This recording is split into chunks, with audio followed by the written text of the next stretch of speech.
नमस्कार दोस्तों, online classes में आपका स्वागत है। जैसा कि हमने पिछला जो टॉपिक था संसद, और संसद में हमने लोकसभा राज्यसभा के बारे में जानकारी प्राप्त की, जो हमारी पहली क्लास थी। दूसरी क्लास में हमने लोकसभा अध्यक्ष, लोकसभा का उपाध्यक्ष और प्रोटेम स्पीकर के बारे में अध्ययन किया, और हम इसी सिलसिले को आगे बढ़ाते हुए आज हम संसदीय प्रक्रिया के ऊपर चर्चा करते हैं। तो देखिएगा दोस्तों, जो आज का हमारा टॉपिक होगा, जो थर्ड क्लास है, वो है संसदीय प्रक्रिया। इसे हम संसदीय कार्यवाही भी कह सकते हैं, संसदीय प्रक्रिया भी कह सकते हैं। देखिए, संसदीय प्रक्रिया से तात्पर्य है कि संसद में कार्यवाही किस प्रकार से प्रारंभ की जाती है। तो देखिए, संसद में सबसे जो पहला काल होता है उसे हम प्रश्न काल के नाम से जानते हैं।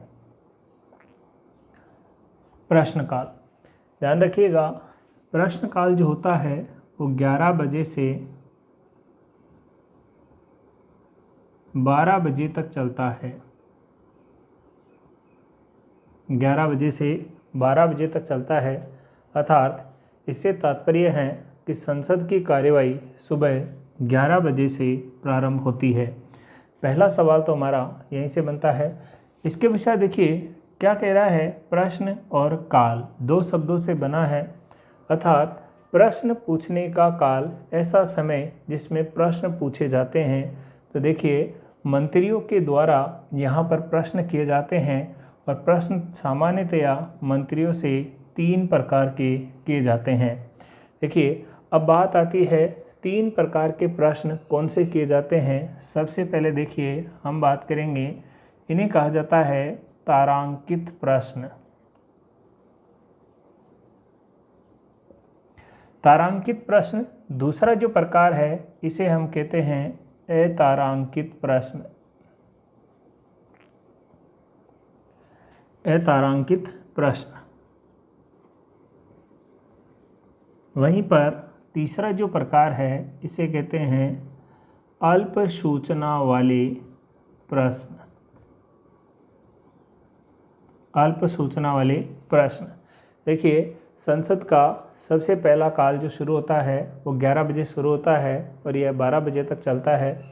प्रश्न काल के अंदर प्रश्न पूछे जाते हैं मंत्रियों से, और प्रश्न 3 प्रकार से पूछे जाते हैं, जिनमें से सबसे पहला प्रकार है तारांकित प्रश्न।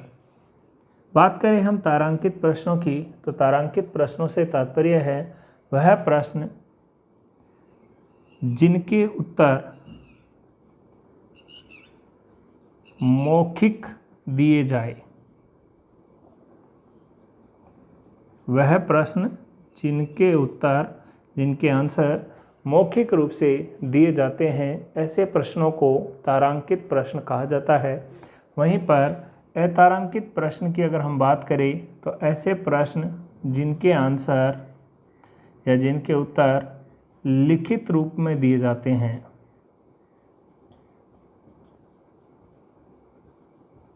जिनके उत्तर लिखित में दिए जाए, ऐसे प्रश्न अतारांकित प्रश्न कहलाते हैं। वहीं पर अल्प सूचना वाले प्रश्नों की अगर हम बात करें, तो वह प्रश्न जिन्हें कम से कम 10 दिन पहले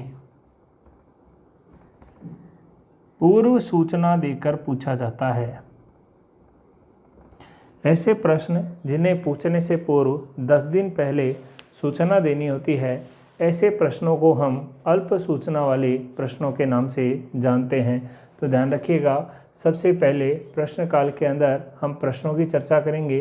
प्रश्न सामान्यतया 3 प्रकार के पूछे जाते हैं, तारांकित प्रश्न, अतारांकित प्रश्न और अल्प सूचना वाले प्रश्न। ध्यान रखिएगा, तारांकित प्रश्नों का आंसर मौखिक रूप से दिया जाता है, वहीं पर अतारांकित प्रश्नों का उत्तर लिखित रूप में दिया जाता है। तथा अल्प सूचना वाले प्रश्नों की बात करें, तो ऐसे प्रश्नों का उत्तर 10 दिन पूर्व लिखित सूचना के आधार पर दिया जाता है। इस प्रकार से जो संसद का जो पहला काल होता है वह प्रश्न काल के नाम से जाना जाता है। देखिए, प्रश्न काल के बाद हम बात करें तो दूसरा जो हमारा काल है वह है शून्यकाल। दूसरा जो काल है वह है शून्यकाल। देखिए, शून्यकाल की बात करें तो सबसे पहले बात तो ये ध्यान रखनी है कि शून्यकाल की जो अवधि होती है वो 12 बजे से 1 बजे तक होती है। यानी कि प्रश्न काल के तुरंत बाद जो दूसरा काल आता है उसे शून्यकाल के नाम से जानते हैं। ध्यान रखिएगा, 17वीं लोकसभा में शून्यकाल की अवधि समाप्त कर दी। अर्थात वर्तमान में जो इसका स्वरूप है वो है 12 बजे से डॉट। यानी कि जो वर्तमान जो लोकसभा चल रही है इसके अंदर शून्यकाल की अवधि को समाप्त कर दिया गया है, अर्थात अनिश्चित कर दिया गया है कि यह काल कितने बजे समाप्त होगा। ध्यान दीजिएगा। देखिए, एक प्रश्न इसी से बनता है शून्यकाल से। देखिए, शून्यकाल संसदीय शासन प्रणाली को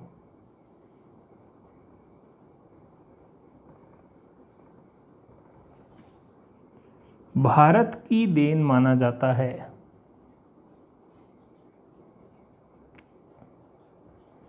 यानी कि जो संसदीय शासन प्रणाली है, जो संसदीय प्रक्रिया है, इस संसदीय प्रक्रिया में जो शून्यकाल है यह विश्व के अंदर जिस देश ने संसदीय शासन प्रणाली अपनाई है उसमें भारत की देन माना जाएगा, ऐसा इसमें प्रावधान है। नेक्स्ट देखिए, शून्यकाल की जो शुरुआत हुई है वो 1962 में भारत से हुई है। क्योंकि भारत ही इसका मॉडल देश है, इसलिए सबसे पहले शून्यकाल को जिस देश ने अपनाया वह भारत है।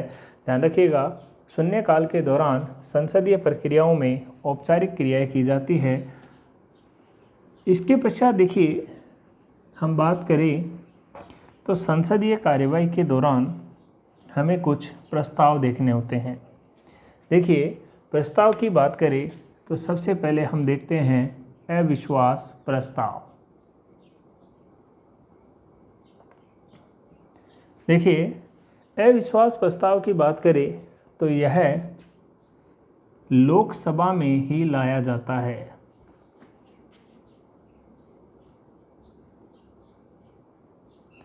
सर्वप्रथम इस प्रस्ताव को लोकसभा में ही लाया जाता है। ध्यान रखिएगा, यदि यह प्रस्ताव पारित हो गया तो संपूर्ण मंत्रिपरिषद को यहाँ पर त्यागपत्र देना होता है। तो ध्यान रखिएगा, अविश्वास प्रस्ताव सिर्फ लोकसभा में ही लाया जाता है। यदि यह प्रस्ताव पारित हो गया तो संपूर्ण मंत्रिपरिषद को त्यागपत्र देना होता है। वहीं पर देखिए, बात करें हम विश्वास प्रस्ताव की। देखिए, विश्वास प्रस्ताव की बात करें तो यह प्रस्ताव मंत्रिपरिषद को अपनी सरकार को बचाने के लिए या अपना विश्वास मत प्रकट करने के लिए लाया जाता है। यदि सरकार के पास में पूर्ण बहुमत नहीं है तो राष्ट्रपति ऐसी स्थिति में सरकार से विश्वास प्रस्ताव लाने के लिए कहता है, अर्थात लोकसभा के अंदर विश्वास प्रस्तुत करने के लिए इस प्रस्ताव को लाया जाता है। नेक्स्ट देखिए, काम रोको प्रस्ताव।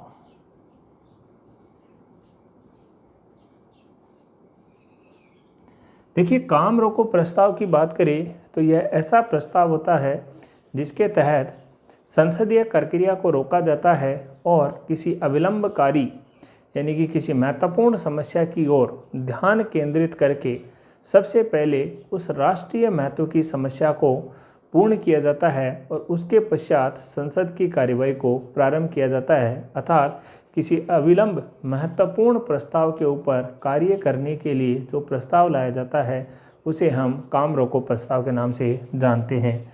नेक्स्ट देखिए, अगला जो प्रस्ताव आता है वो आता है धन्यवाद प्रस्ताव।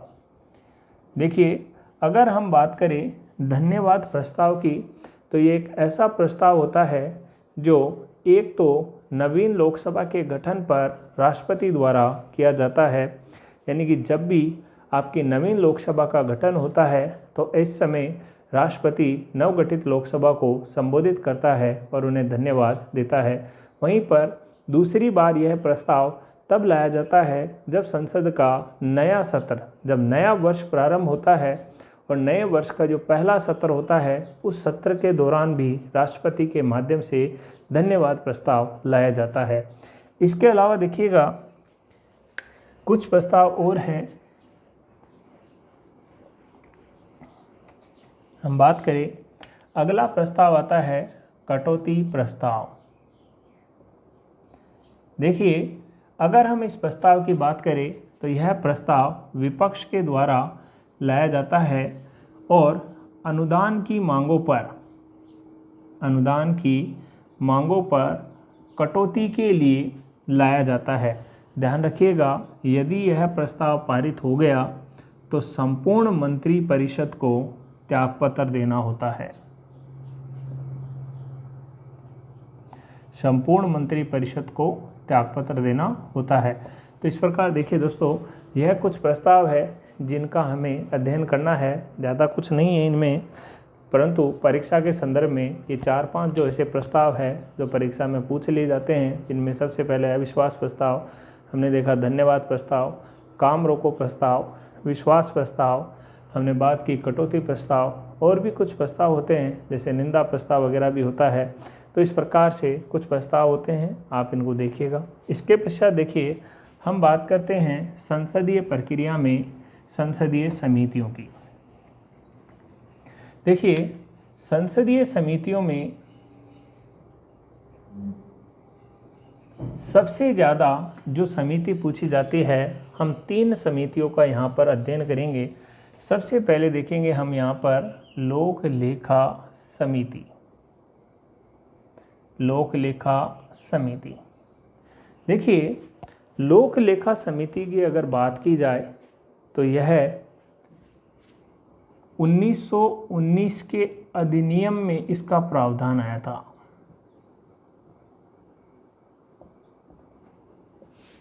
लोक लेखा समिति का जो प्रावधान था वो 1919 के अधिनियम में आया। ध्यान रखिएगा, 1919 के अधिनियम को मॉन्टेस्क्यू चेम्सफोर्ड अधिनियम के नाम से भी जाना जाता है।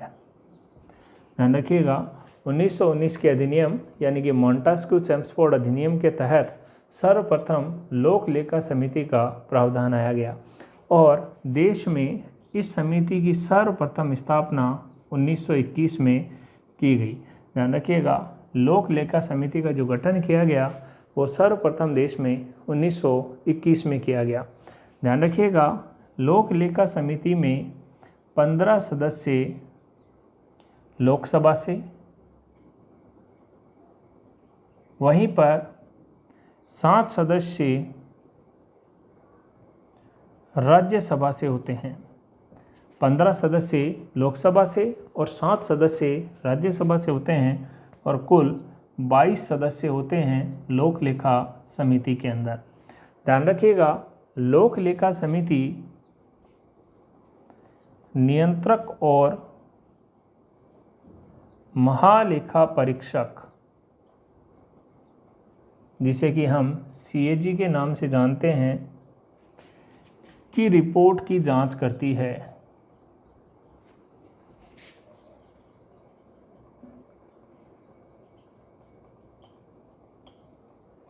नियंत्रक और महालेखा परीक्षक की रिपोर्ट यानी कि जो CAG की रिपोर्ट होती है, उस CAG की रिपोर्ट की जांच करना इस समिति का कार्य होता है। ध्यान रखिएगा, इस समिति में जो 22 सदस्य होते हैं और एक अध्यक्ष होता है। तो ध्यान रखिएगा, अध्यक्ष और सदस्यों का कार्यकाल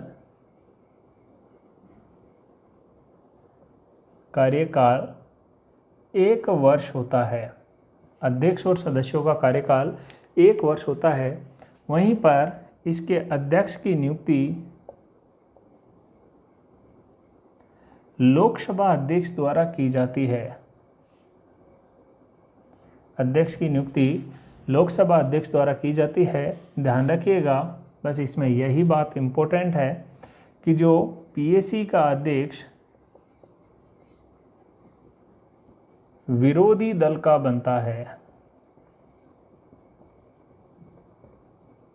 यानी कि जो सत्ताधारी दल होता है उसके अपोजिट पार्टी जो है उससे इसका अध्यक्ष बनाया जाता है। तो ध्यान रखिएगा, जो विरोधी दल का अध्यक्ष होता है, विरोधी दल का नेता इसका अध्यक्ष हमेशा बनाया जाता है। तो ध्यान रखिएगा, पीएसी का अध्यक्ष वही होगा जो विरोधी दल का होगा, सत्ताधारी दल का व्यक्ति इसमें अध्यक्ष नहीं बनाया जाता है। इसके पश्चात देखिए, हम बात करें दूसरी समिति जिसे हम प्राक्कलन समिति या एस्टीमेट कमेटी के नाम से जानते हैं। प्राक्कलन समिति,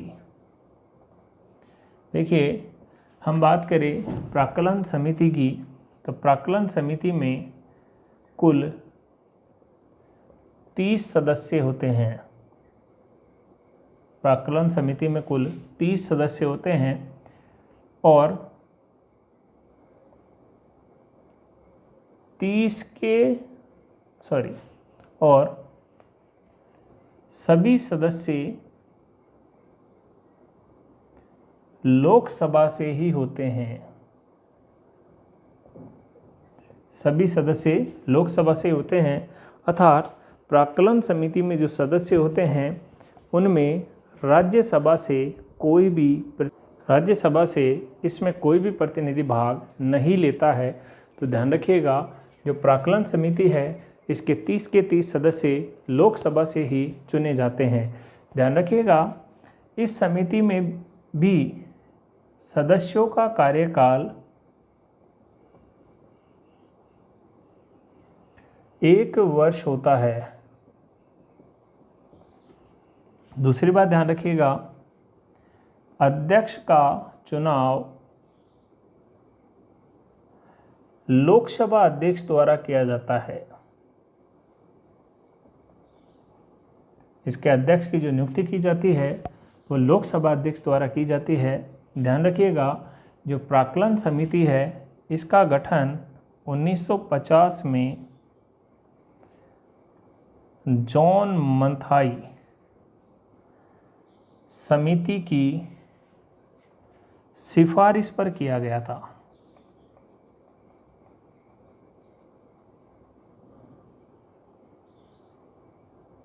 जॉन मथाई की सिफारिश पर किया गया था।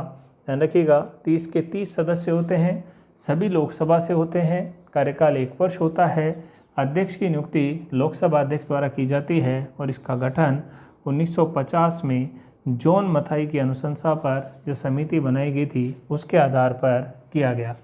ध्यान रखिएगा, प्रारूप समिति का जो कार्य है वह है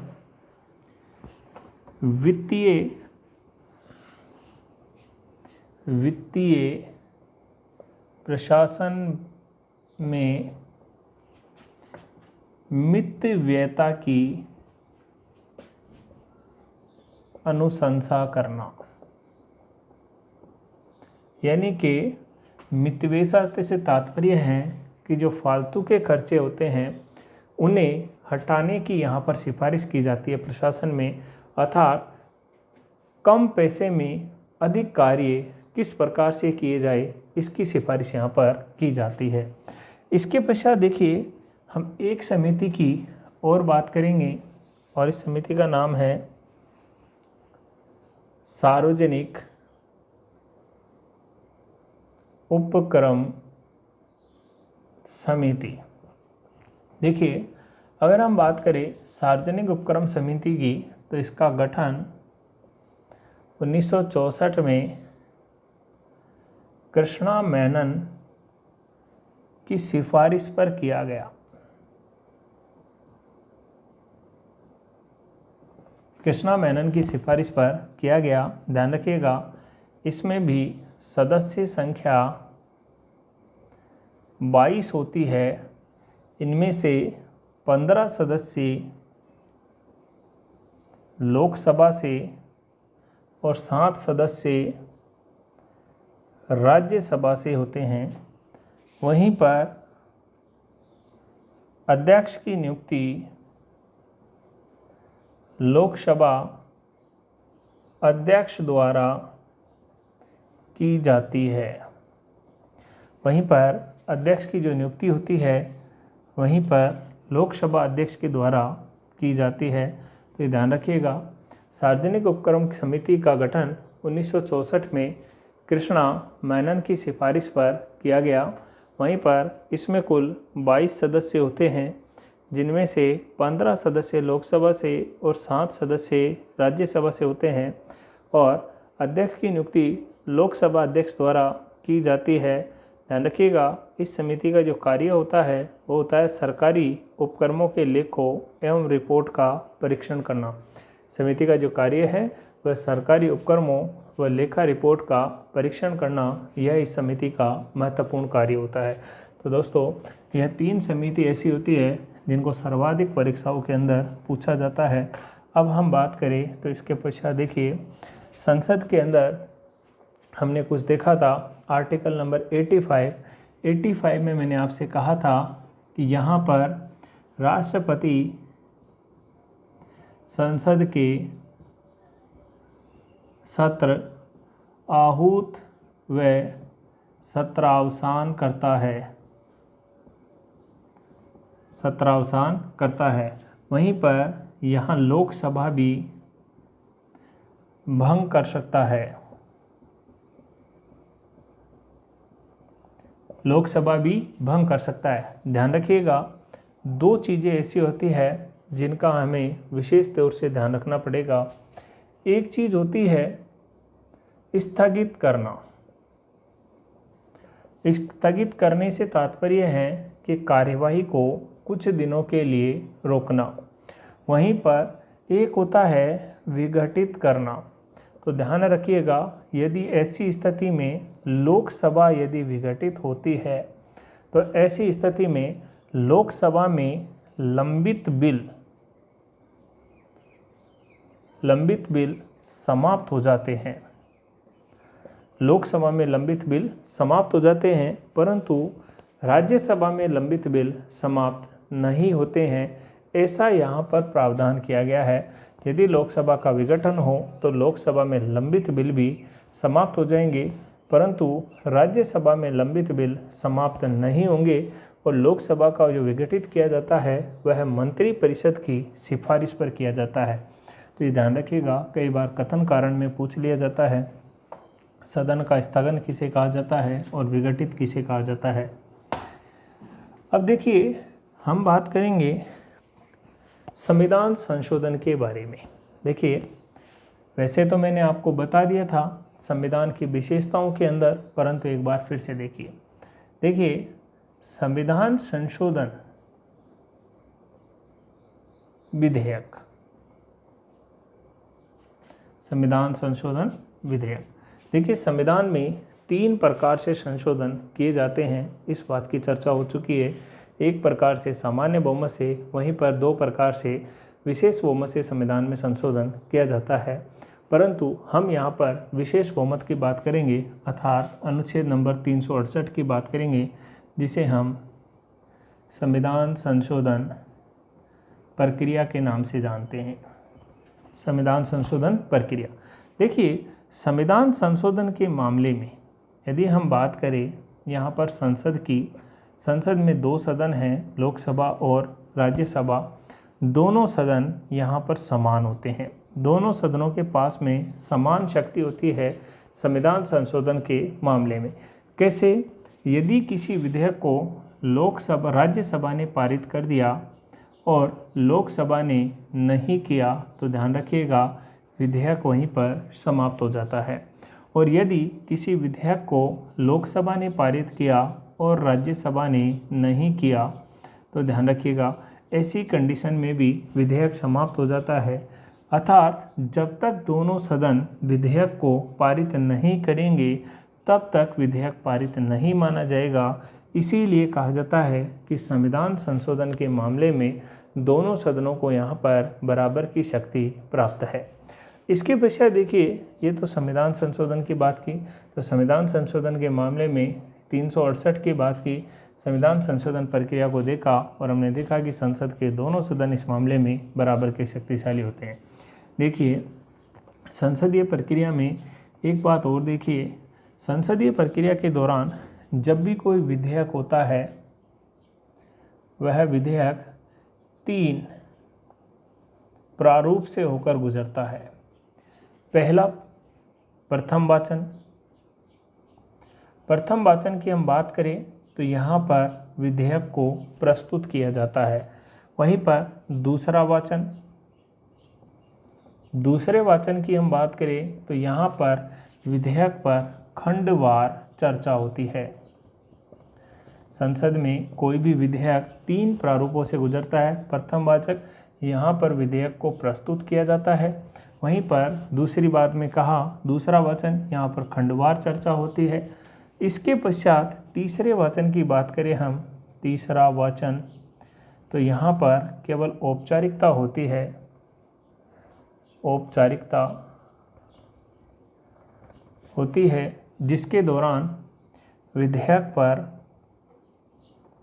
मतदान होता है, अर्थात लोकसभा और राज्यसभा में वोटिंग की जाती है कि कौन सा सदन यहाँ पर विधेयक को कितने मत देता है। तो इस प्रकार से किसी भी विधेयक को संसद में 3 प्रारूपों से होकर गुजरना पड़ता है। किसी भी विधेयक को 3 प्रारूप से होकर गुजरना पड़ता है।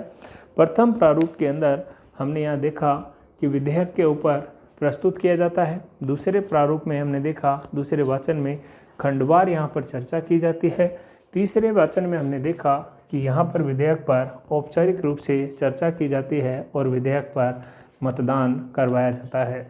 इसी के साथ दोस्तों आज हम इस टॉपिक को यहीं रोकते हैं।